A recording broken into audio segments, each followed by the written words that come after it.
What's good, Chaotic Nation? It is your boy Chaos here, and we are back once again with the Premier Draft League team breakdown. It's something you guys have been hopefully waiting for, as Season 5 is kicking off this week. And we have a very fun and interesting matchup, so I hope you guys stay tuned. The Premier Draft League is going to be on this channel every Sunday and Monday. Sundays are going to be the team builders.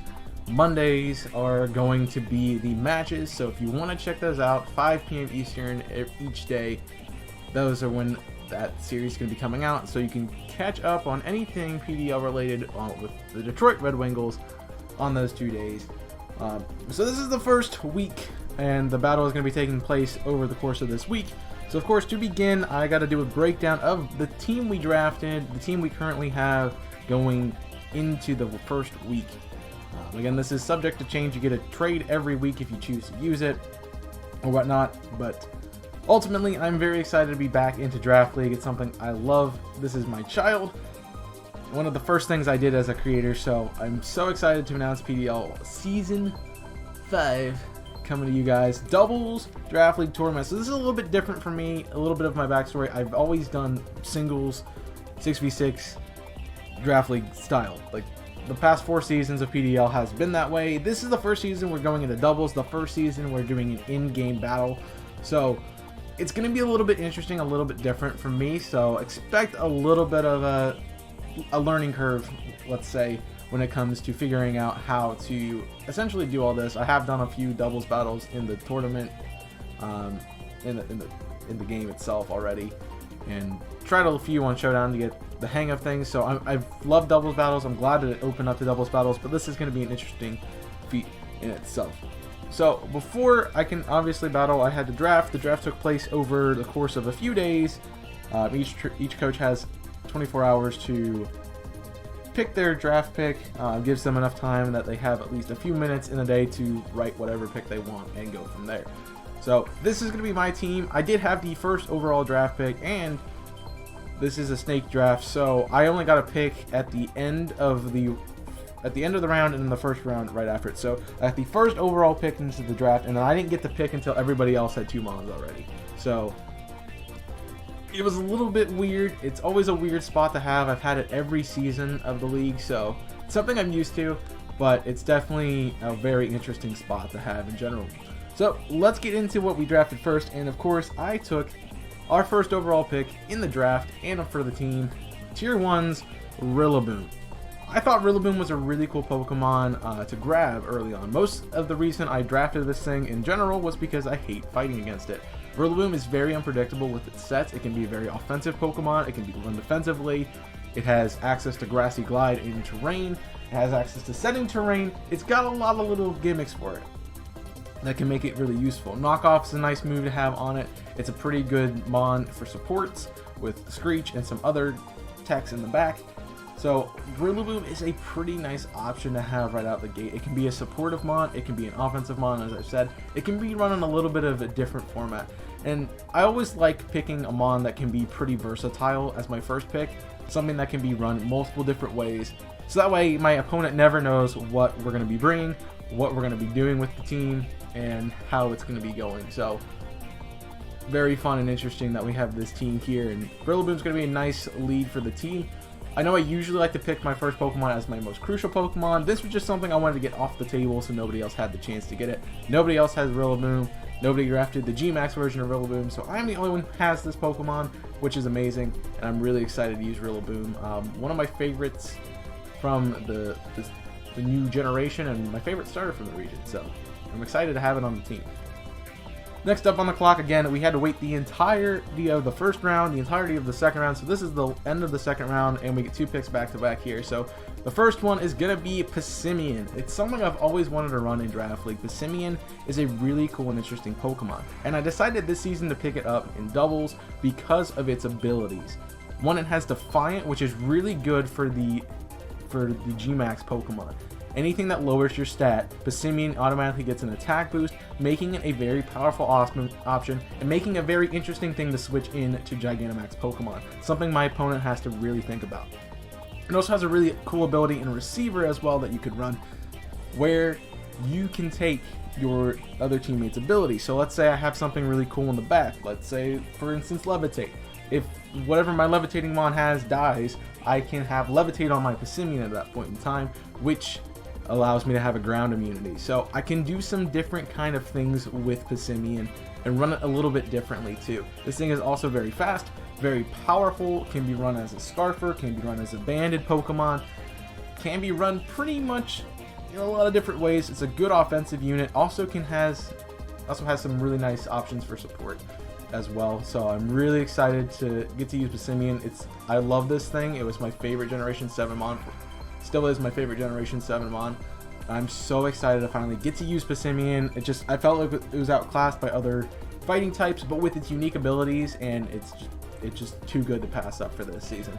It's something that was on my list for the longest time, since I basically started Draft League, and I've never drafted it, so I'm excited to finally get to use this thing.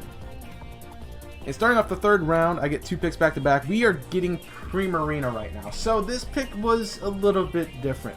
And the reason it has an asterisk next to it is we explained in the podcast. If you didn't check out the preseason podcast, by the way, go check that out. It has the description of all of the teams and what they drafted, as well as my thoughts, Jimmy's thoughts, and Tubi's thoughts about the topics, because they are my council members that help me out with the league.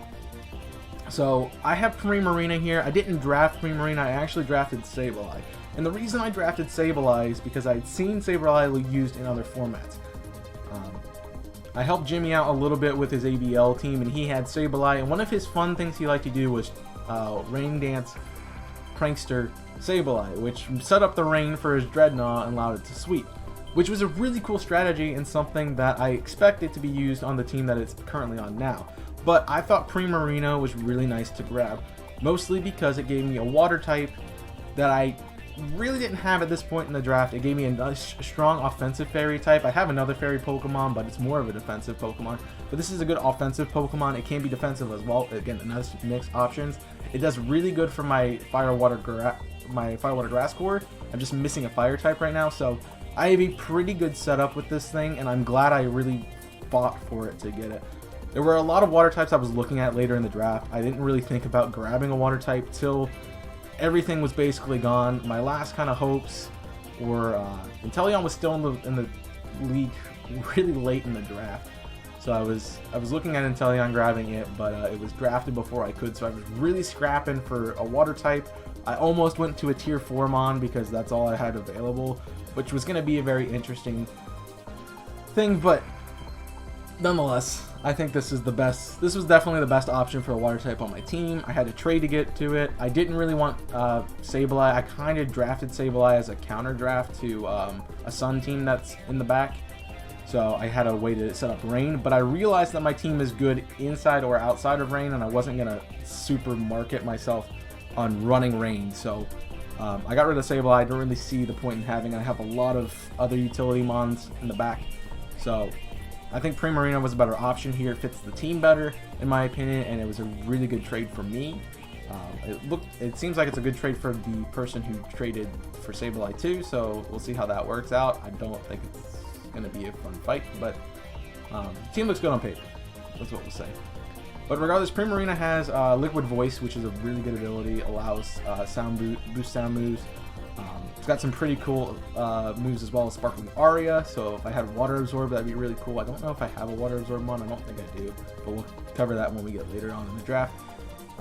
It's just a good tech Mon. It's got some statuses, it's got some slowing down moves, it's got some lowering stats.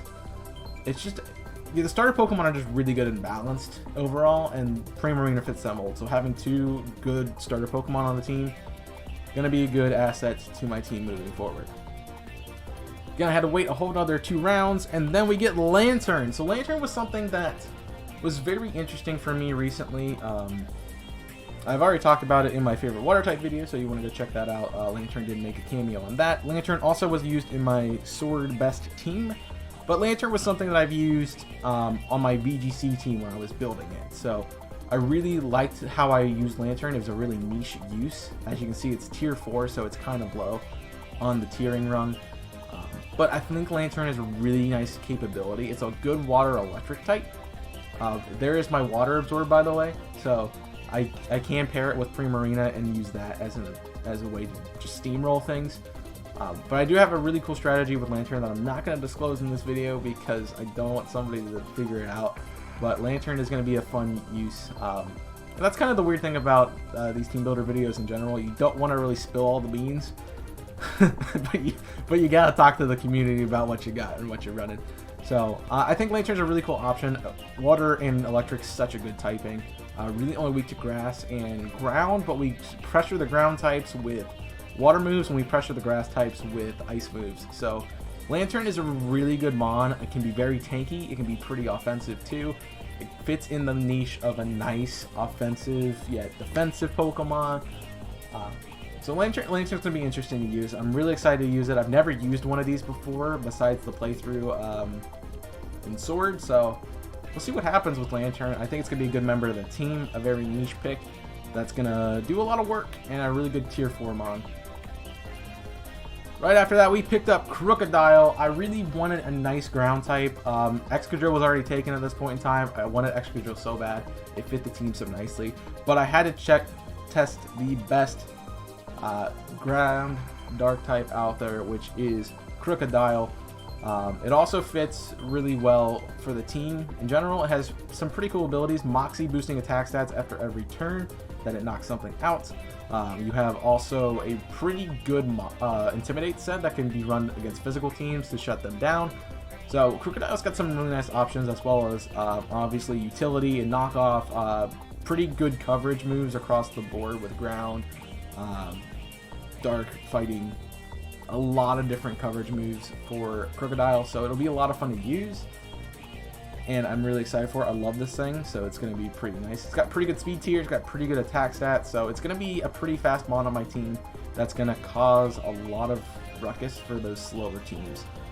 Especially as a good knockoff user, especially since it's stat, it's going to be pretty interesting. I don't know if Crocodile gets Stealth Rocks or not. I'm pretty sure it does, so that's an option it has too. But its doubles and Stealth Rocks is not really that useful because you have to get it set up, and it's kind of weird to get rocks set up. But we have a way to do that. We have several ways to do that, I should say. So if I decide to use rocks at any given point, it could be this thing. It's a good lead too. Crocodile is a very nice lead Pokemon, especially with that Intimidate. So it might be a dedicated lead in some matches. Next up, we got Pincurchin, however you freaking say this thing. So, I'll be honest here, this is a really weird pick for me, and I only drafted it for one reason, and that reason was somebody has Hatterene and female DD. So, it's Psychic Surge. Hatterene is not something I want to really deal with. So, having the ability to shut down every kind of other terrain is really nice. So, that's the only fight that I really see a lot of terrain being used. I know both in DD forms were taken and that both have this ability, but those are really the only two teams that I really have to worry about terrain with. And Electric Terrain's really nice because as I said, that Sun team has Venusaur on it, so if I can set up Electric Surge, it shuts down the option of a Venusaur having Hypnosis as a strategy. So I think this is a really niche Pokemon.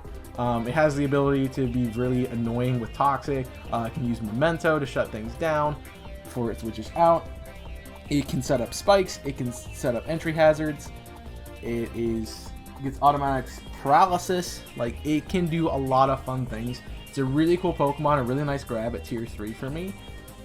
And it doesn't make me rely on Lantern as an only electric type. I have this option too. Rising Voltage is a really nice move on this thing, so you can see that coming some weeks too if I want to bring it offensive. But Pincurchin is just a pretty cool Pokemon, something I haven't used because I'm really not a big fan of it, but I'm going to try it out this season, see how it works, and hopefully it gives me some nice niche plays that allow me to get some dubs. Next up, right after this, I chose G-Max Colossal, so I purposely waited for my G-Max mon. I really wanted G-Max Lapras. I was really going to pair that really nicely with the Rillaboom. I think Rillaboom is like its only counter. So the fact that Lapras was off the table, literally the pick after my Rillaboom pick, was kind of sad. I tried to trade for that, honestly, but I took Colossal. I budgeted my G-Max for a tier 2. Colossal is a G-Max, tier 2 as a G-Max. So I budgeted my points here and went for tier 2 Colossal. I really like this Pokemon. I think it has some really nice potential. It's a great anti-Trick Room mon for other teams because it's super slow. But it also has some really cool abilities such as like Tar Shot if I want to use other fire type moves on Pokemon to shut them down. It's got a really cool ability, Steam Engine, to boost its stats, Flame Body as well to get cheeky burns. So you might see it with King's Rock or something like that, or with Rocky Helmet rather. It could be a good defensive mon. It has a couple of 4 times weaknesses to common typings like Water and Ground. Also weak to Fighting. So it's not the best defensive Pokemon, but it is a pretty interesting Pokemon. I think it's going to be a lot of fun. Its G-Max move is pretty awesome too, which basically gets you residual rock damage every turn, which is really nice too because I don't have to worry about setting up sand for the team. I don't really have anything that can abuse sand, so I don't have to worry about setting it up. I can set up sun though, so I can shut down some other options too if there's a rain team that I'm dealing with. But yeah, Colossal is a pretty interesting Pokemon. There's probably going to be matches where I don't actually bring its G-Max form. I just bring the regular Colossal because as a G-Max you have the ability obviously to use the regular form too because you kind of have to if you run out of turns as the G-Max. So Colossal might be brought a few weeks just as a regular form as well, not even running the G-Max. You do not have to G-Max. If you bring the G-Max Pokemon, it just is an option for you. So if I get into a sticky situation, I need a G-Max, Colossal can be doing it. But if I really need it to be like a defensive and a support Pokemon, it's got me there too. This is another Stealth Rocks user, so that can be helpful for us down the road. And I really like Colossal. I wasn't anticipating drafting this, but I feel like it works really well for the team. It pairs really nicely with the Fire Water Grass core we got. Either way we run it, if that's Rillaboom Primarina Colossal or if that's Rillaboom Lantern Colossal, it's a pretty nice counter for those. And I think it's really nice. Especially, it runs really well with Lantern because of Water Absorb. So that is something that we can play around with a little bit in the back. Next up is our Alcremie. As I said, I had another fairy type. This is tier 2. Originally, this was to fulfill my tier 2 requirements. But as I said, Primarina kind of took that spot when I traded for it, which was after this pick. But Alcremie is just a really cool Pokemon. I really didn't want to have to deal with this as well. Decorate is so awesome with +2 in both attack and special attack. Really going to be helpful to set up sweepers. So I think that's a really good ability, as well as Dazzling Gleam. Nice support with Mystical Fire as well. Got a lot of status moves that it can be using to help out the team. It can be a cleric if you really want it to be. So Alcremie's got some nice moves, some really cool positionings that I want to use it for. And honestly, it's going to be a nice backbone of the team that a lot of people probably don't expect until watching this. But Alcremie's got some moves for it. It can be offensive and defensive. As I said, my team is pretty balanced this season. And if you guys know me, I like to build my team around one facet. This was the first season I didn't really have a game plan. I came in knowing I was grabbing Rillaboom and Passimian and Lantern. That was really the only things I got that I wanted to grab. Everything else was kind of like grab later, think about as we move forward. So a lot of these picks, and as I'm saying, a lot of these things directly counter something else. Alcremie was really nice because it gives us that ability to deal with the dark types out there. There's a lot of really annoying dark types that we have to deal with. So Alcremie gives us that utility, and it's part of the reason why it's on the team. Right after this, again, I pick up Lunatone, and I was very surprised when I picked this up too. I never have used a Lunatone. I've always had games with Solrock in it, so it's very interesting that I'm using a Lunatone for the first time ever. It's a pretty good Pokemon, nice and tanky. You got Levitate, as I was mentioning earlier with the Passimian. It has Levitate, so we can do that Levitate swap. It's got access to ally switches, is really nice, allowing me to switch spots with people. Pretty powerful mon. Meteor Beam is a very nice move that it has access to as well.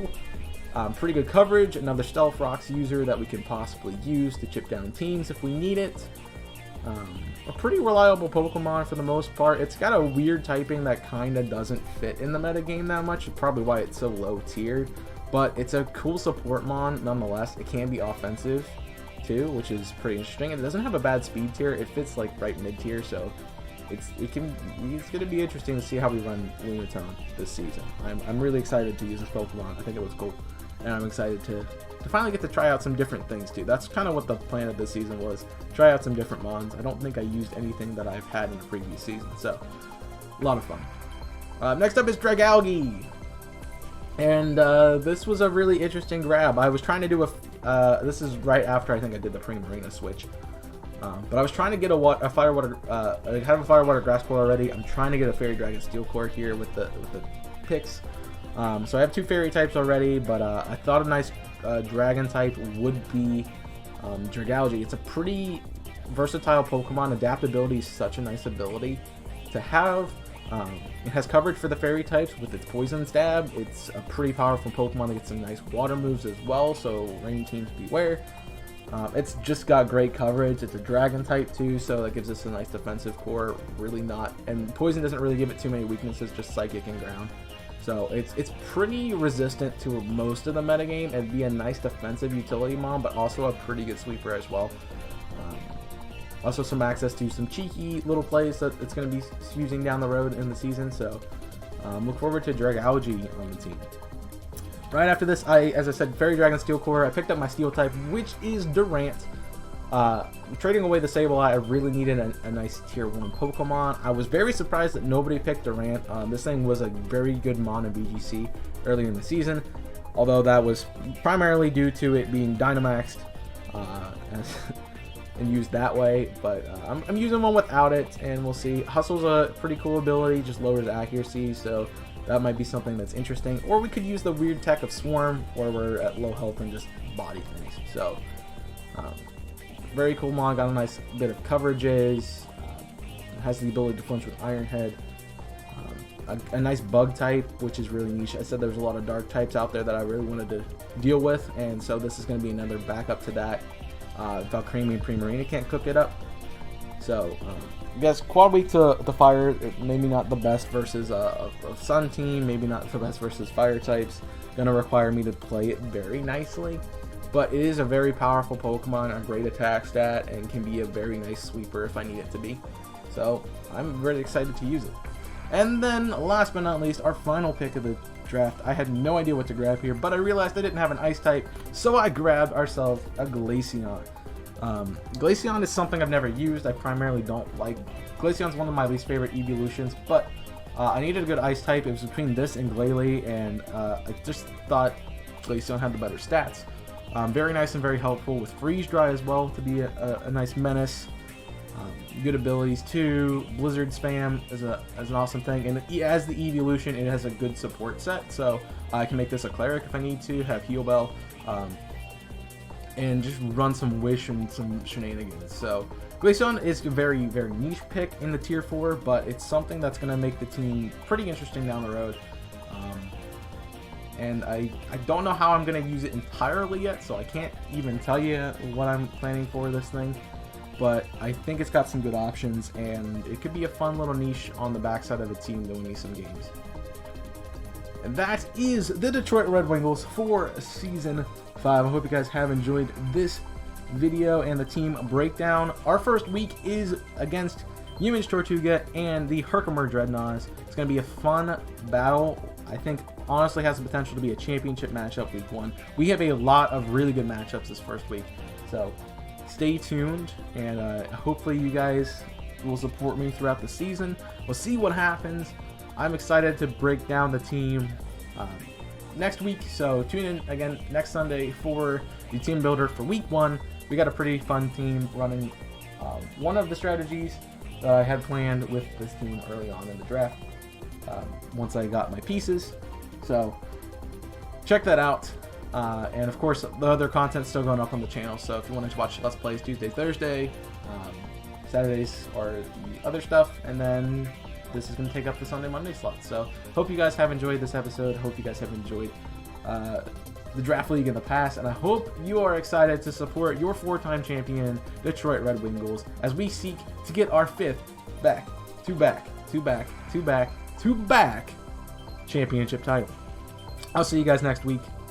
for our matchup with the Herkimer Dreadnoughts. So until then, my name is Chaos, coach of the Detroit Red Wingulls, and we'll see you next time. Stay safe, and as always,